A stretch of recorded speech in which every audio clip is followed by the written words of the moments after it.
around the world. And we also have something happening locally right here in Seattle. And my good friend Kevin Henry is knee deep in that, one of the main organizers, as you all know.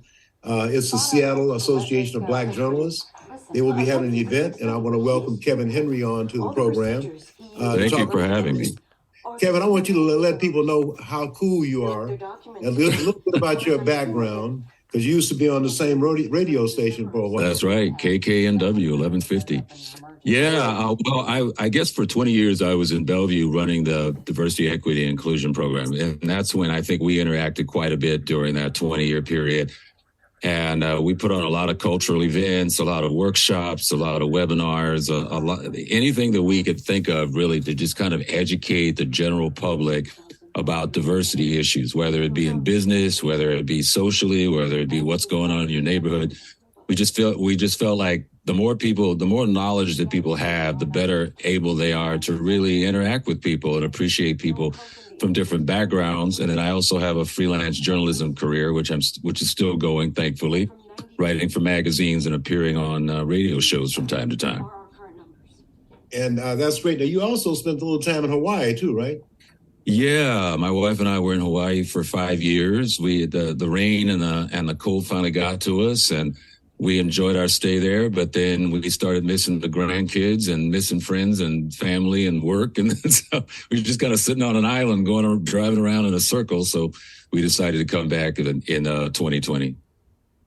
Now let's go to the event that's going to be happening with the Seattle Association of Black Journalists. Yeah. And do we have a number of Black journalists in the Seattle, King County, Washington State area? Well, I'm not sure what the number is. I do know, and I'm not sure of our membership number for this particular chapter, but we have way more than you think. That's the thing. And that's one reason why we do these kinds of events, to highlight the journalistic work of people of color, Black journalists, people like you, because especially with the internet, the way it is competing, it used to be in the old days, we had the newspaper, the radio, and the TV. Now people are getting the news off the phone. So we want people to know that a lot of work and care goes into stories that you see in print in places like the Seattle Times or in the South Seattle Emerald, or the kind of work that you do on the radio and the internet. And so we want to kind of give people a behind the scenes look at what goes into that, and hopefully encourage them to pitch us stories from time to time. Okay, now going to the event, who do we have on the panel? And the Seattle, I'm just trying to figure out how many folks do we have that's a member of the Seattle? There's a Seattle chapter. I'm sure that would include Bellevue and folks in Martin Luther King Jr. County, right? Well, yeah. I mean, people are all spread out. We have Lola Peters, editor-at-large at the South Seattle Emerald. She's on the panel. We've got Tate Bellany Walker, communities reporter for the Seattle Times, and Mayawa Aina, the special projects reporter for KNKX. And then I'll be moderating the panel as well, and I can kind of share whatever experience the audience might find valuable as well when it comes to journalism. And is there a registration required for people to attend this event? Yes. Yeah, it's a $20 ticket. If you go to SABJ online, which is the website, but more importantly, I would go to the Facebook page. I know that you also have the information on your Facebook page as well. And all the information is on that flyer on the Urban Forum, the Eddie Rye Urban Forum Facebook page. But it's this Saturday, October 21st from 4 to 5 p.m. at the Rainier Arts Center. The doors open at 3:30 p.m. And it'll be a great event. We'll have some good, meaningful discussion, I think. I think about the times back in the day in the 60s and the 70s, Martin Wyatt and John Ray. John Ray was the anchor for the weekend news at King TV, and Martin Wyatt was the sports guy. Mm-hmm. And that they go back quite a few years. I also recall Bob Gill being with Cairo, other folks doing special things. And every now and then I see Ron Sims pop up as a political analyst with King TV as well.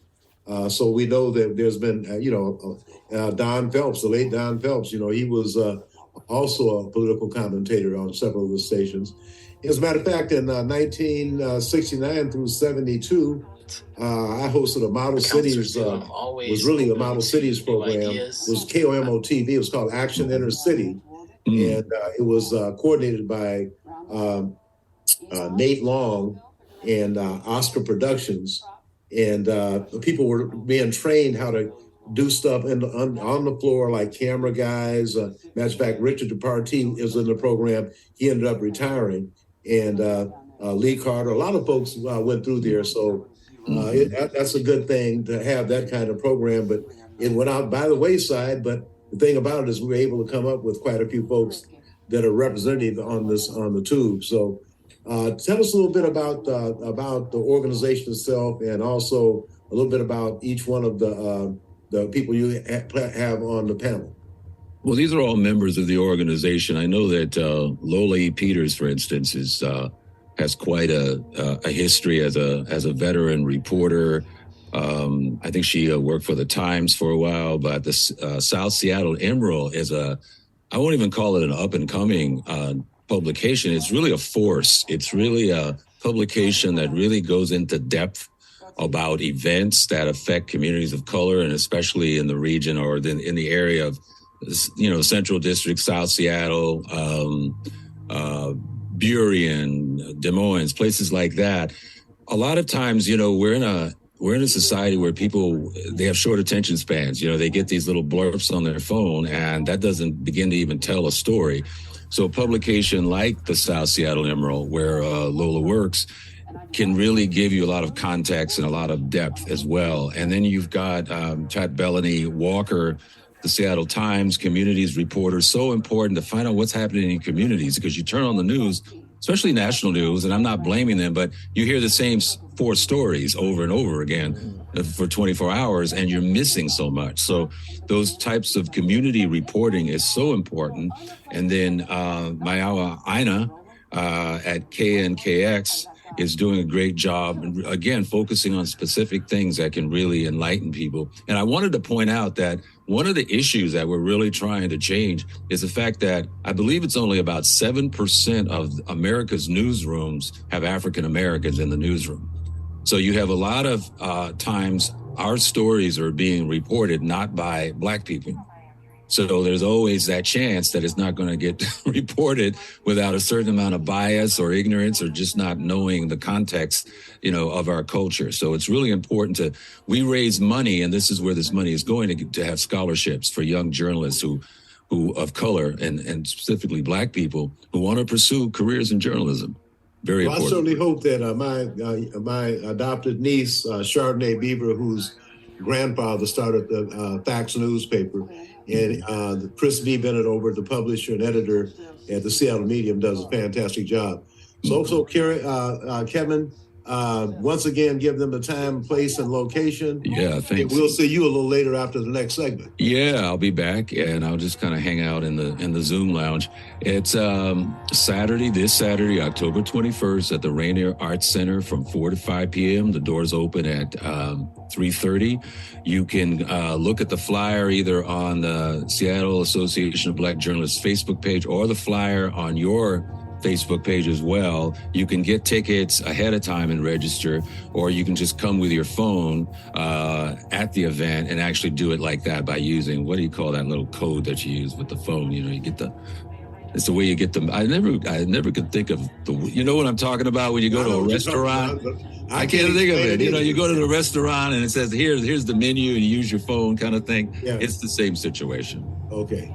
Yeah. All right, Kevin Henry, thank you. We'll see you later. Okay. We transition now over to Emil Peters.